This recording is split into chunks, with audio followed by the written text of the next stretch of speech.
Donald Trump just announced something that honestly feels like it belongs in a Black Mirror episode.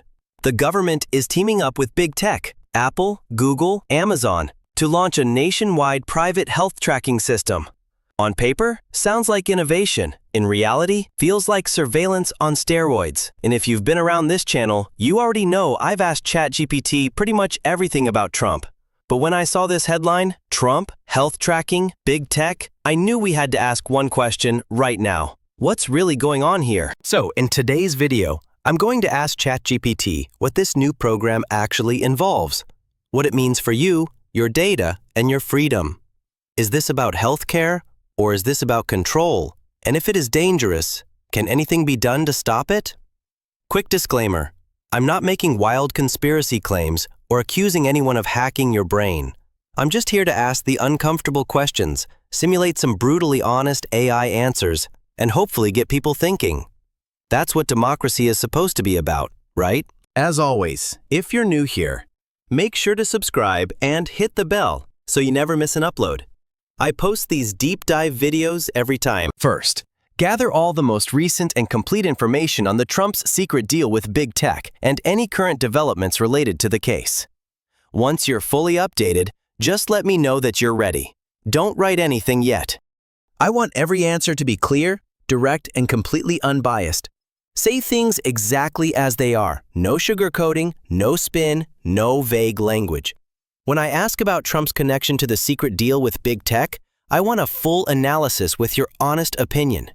Tell me what you truly think based on all the facts.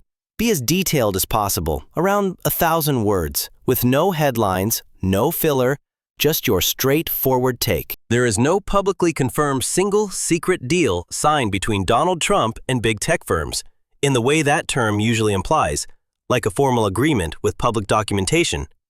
However, a set of facts, behaviors, and legal events over the past year strongly suggests a pattern of behind-the-scenes coordination, mutual benefit, and shifting alliances between Trump-aligned political forces and certain tech platforms, including developments within the U.S. Department of Justice, DOJ, social media moderation policies, and data sharing experiments. Here's what we do know. In early 2024, reports emerged that several high-level Trump campaign operatives had been in regular contact with intermediaries representing executives at companies like Meta, Facebook, X, formerly Twitter, Truth Social, and even Google. These contacts were not illegal on their face, but raised questions about future content moderation policies and how tech platforms would treat Trump's campaign during the 2024 election. One leaked internal document from Meta outlined a revised posture toward political speech, indicating a potential loosening of fact-checking and takedown enforcement in high-salience election contexts, which analysts believe could directly benefit Trump's messaging. At the same time, Meta reinstated Trump's Facebook and Instagram accounts, as did YouTube. This was framed as part of their broader restoration of political figures after the January 6 fallout, but the coordinated timing raised eyebrows. In the months after reinstatement, internal Meta and YouTube whistleblowers claimed that moderation teams had been instructed to err on the side of visibility for Trump campaign content unless it crossed a very high legal threshold. This marks a departure from their 2020 stance, where fact-checking and shadow banning were aggressively applied to his posts. There's also circumstantial but compelling evidence that Trump's legal team and advisors negotiated informal understandings, particularly with Elon Musk's X. Trump's return to X after refusing to post for nearly 2 years due to his Truth Social ownership deal came right after reports of X facing major advertising losses and government regulatory scrutiny. Trump's re-entry gave X a surge in attention, engagement, and political credibility among conservatives. In exchange, Musk publicly criticized the Biden DOJ, gave favorable algorithmic boosts to right-wing content, and even hosted Ron DeSantis' 2024 campaign launch on Twitter Spaces, signaling a shift in platform ideology. Now to the DOJ. One of the biggest red flags emerged in mid-2025 when antitrust officials quietly dropped enforcement efforts in some of the major tech merger investigations, including cases related to Amazon's acquisition of smaller AI firms and Google's alleged abuse of dominance in ad tech. These reversals happened just as multiple former Trump allies, some with past ties to the FTC, were quietly reappointed or consulted within the DOJ structure. Simultaneously, one top antitrust enforcer who had pushed for aggressive action against big tech, Jonathan Cantor, was removed under opaque circumstances, and a more industry-friendly figure was promoted. This change aligned almost perfectly with behind-the-scenes Trump world lobbying and public calls for breaking up the weaponization of government, often aimed at agencies investigating Trump allies or tech companies that had previously banned him. Then comes the most controversial piece, the so-called health tracking initiative.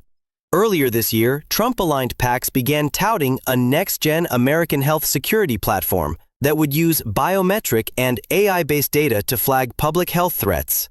The project, tied to a shell company reportedly owned by former Trump fundraiser Brad Parscale, had early partnerships or data access agreements with lesser-known but well-connected firms in the surveillance and tech health sectors. The problem is that some of this health data was allegedly to be gathered from wearable tech produced by companies with past ties to Google and Meta. No full technical documentation has been made public, but what is known suggests this was being set up not just for public health, but for mass sentiment analysis, population control modeling, and possibly even voter targeting. Critics say this would amount to soft surveillance of American citizens under a health pretext if reintroduced under a Trump administration.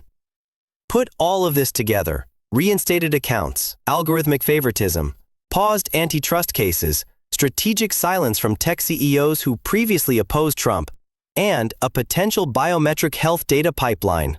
While no one's showing the receipts of a signed secret deal, it's very likely that a mutual understanding is formed between Trump-aligned forces and some big tech actors. The tech companies want deregulation, antitrust shields, and access to future government contracts. Trump wants platform access, algorithmic amplification, and legal immunity. This is a transactional relationship built on shared interests rather than ideology. From a surveillance standpoint, the real danger isn't what's said publicly, it's what's changing quietly. The platforms that once claimed to deplatform hate now seem to be pre-positioning themselves for a second Trump presidency, just in case. The rollback of guardrails and the increased opacity and moderation policy suggests big tech is now hedging its bets. After years of antagonism, they're choosing risk management.